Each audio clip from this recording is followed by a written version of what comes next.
Hi everyone, it's your girl Opsy baby. You're welcome to Locks and Chronicles. I'm trying to get where I should be looking at on my camera. I'm using my front facing iPhone camera. So anyway, you're welcome to Locks and Chronicles, and it's your girl Opsy baby. Yes, it's been a while. I'm sure this is the pattern now, so I won't bother apologizing. This is my life now. It's really packed, it's really busy. If you are new on my channel, you're welcome. On this channel I talk about social work. I showcase my lifestyle in the UK with my family. I do locks. I'm smiling because, you know, locks, it has taken like the background stage, which is what's happening in my life. I don't really do much with my hair, so I rarely showcase it now. But yeah, as the channel depicts Locks and Chronicles, I do showcase my locks every now and then. Also, I showcase my life as an immigrant in the UK, and I talk about what you might encounter as an immigrant in the UK. I'm originally from Nigeria. So yeah, that's basically what I do here. And if you're returning watching my video again, I just want to say thank you. And you know, you guys are the real what? The real MVPs. Yeah, introduction's over because I don't want this video to be too long. Today's video, I'm going to be answering some of your frequently asked questions. So there are questions that you ask me often. I'll be honest with you, I've not been on top of my comments on YouTube. But I promise you, I'll also go through YouTube and bring up some of your questions. So most of these questions I'm bringing today, they're from Instagram, they're from my DM, you know, from my messages on Instagram. So if you're not following me on Instagram, you're missing out. That's your one-to-one with me. So go follow me on Instagram. It's the same name, Locks and Chronicles. Locks and Chronicles. So yeah, look for me on Instagram, send me a DM. I have to warn you though, don't bring me your case studies. Don't ask me to go through your case studies. It's too much. You can't expect me to do that. I have a dedicated video for you on how to answer your interview questions, your social work interview questions. So please watch that. And if there's anything I haven't covered that you want to ask, then feel free to ask me. If you're asking me to go through your whole case study, how can I manage that? That's too much. Please. So yeah, if you've got bullet points or you've got questions that you want to ask me, straightforward questions that I haven't answered, yes, go to my Instagram, ask me, and I will answer you. But first, leave a comment on this video so that YouTube will know that this video is relevant. Also, if you haven't subscribed, take the time out to subscribe to this channel if that's, you know, if it's like what you would like to stay here for. I would like to have you. So today's video, I'm going to be answering some of your frequently asked questions that you keep asking me on Instagram. I've written some of them. I haven't written all of them, but today I'm just going to answer 5 so that this video is quick, short, spicy, and in another video I'll answer more. So first question, can I study social work? Can I study the master's in social work with an unrelated first degree? So my answer is yes, you can study social work with any first degree, because I think what they're trying to do is to bring into social work different and diverse experiences, you know, because social work is a career, and you know, it's a career that whatever you've been before, whatever experience you've got is actually relevant for social work. You just need to think about it and how it is relevant. So yes, so you can study social work with an unrelated degree or with a related degree. You can study the master's in social work.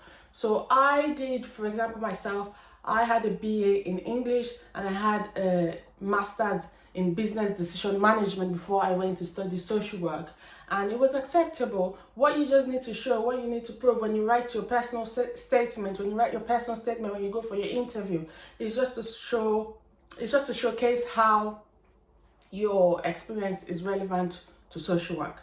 That's it. So the answer is yes. Second question, do I need a 2-1 to study social work? This is a yes and it's a no. I say it's a yes because I see some of the universities saying that you need a 2-1. Some of the universities will actually ask for a 2-1 for your first degree before you can do your master's in social work. But my point to you is, whether it says 2-1 or 2-2, check with the university. So still check with the university. If you've made a 2-2, still ask them, this is what I've got, but these are also the experiences I've got, and this is how I fit into social work. So can I apply? So there's no harm in applying for the master's or in talking to the uni that you want to apply to, if you feel that you might qualify, even though you haven't got a 2-1. Some of the universities will ask for 2-2, which makes it easy. I made a 2-2, and I was still able to study social work in one of the best universities in the UK. I believe University of Warwick. Yes, it's one of the best. So don't be discouraged. If you made a 2-2, go ahead, speak to the university that you want to apply to, and you might still be able to apply. And so don't let that discourage you. Also, there are so many universities that will take 2-2, so you should be able to study social work with your 2-2. Third question.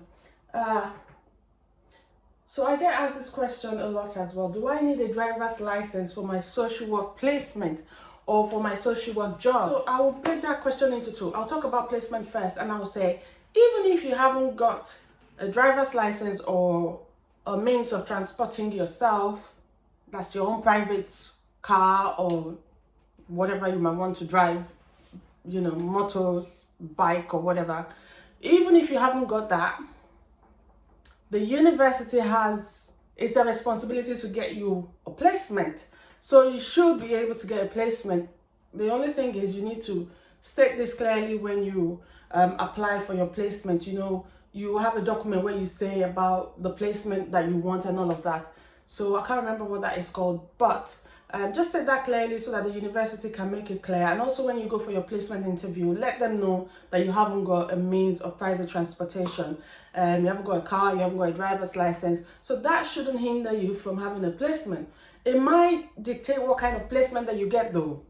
Because if a placement is like really busy and really, fast paced, then you might not be able to meet up. So it's the university's responsibility to get you an appropriate placement. However, when it comes to job, I have a lot of social workers that I work with that haven't got cars. Some haven't even got a driver's license. And I know, some people like that. However, they are experienced social workers. And I know that when you're an experienced social worker, it's quite easy for you to get a job and to move around.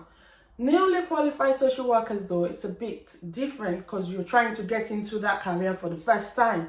So I think this might be a setback.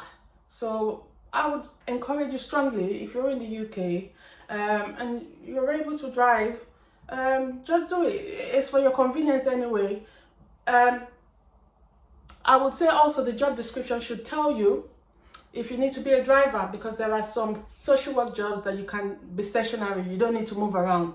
So that might be the kind of job that you're looking into. So again, the answer is yes and no, because yes, you might be able to get a job without a driver's license. It might be a bit difficult, but I'm sure that there are social work jobs that you'll be able to do that you might not necessarily need a driver's license.